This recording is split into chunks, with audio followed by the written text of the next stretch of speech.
ارحبوا يا متابعين، يلا حيهم، شلونكم؟ عساكم طيبين؟ كيف الحال؟ اخباركم؟ ابصيت عليكم ما عليكم، ابشروا جاكم بالخير والامور الجزانه. في قصيده في رجال يستاهل قصايد يستاهل دواوين، ما هو قصايد. والله انا كنت بدري غصبا عني، وادري انه لو ادري اني ابى اكتب فيه ما براضي، لكن هي جت. والله لا يومين تطحن لنجت، والله يستاهل اكثر. هذا رجل الاعمال سعد بن عويض الضباطي النطيري، رجال شراك من ناحيه الغانمه. تعرفت عليه، حصل لي يشتروني اتعرف عليه، ورحت من عنده، والله ما قدرت اوادعه حتى، لكن يستاهل، هو عادل. يقول سعد عويض يا ابو ريان. ابو ريان طبعا الشاعر مجري بن خضر العقيلي نطيري.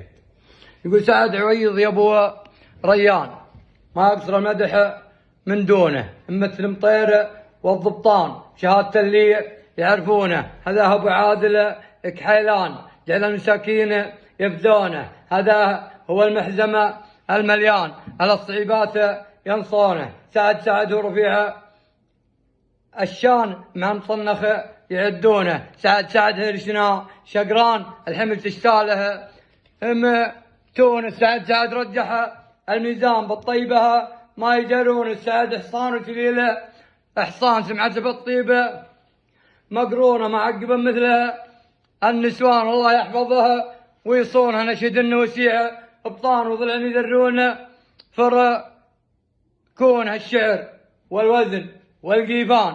سعد عويض يعشقونه، كلام عبد الله البيحان قلته ربعي يقولونه. لها التحيه من العثبان، بالعز والطيب مقرونه، بالعز بالطيب مقرونه. اعذرني يا ابو عادل، يا طاقك تستهلك دواوين، والله العظيم انا كاتبتني ابو عادل.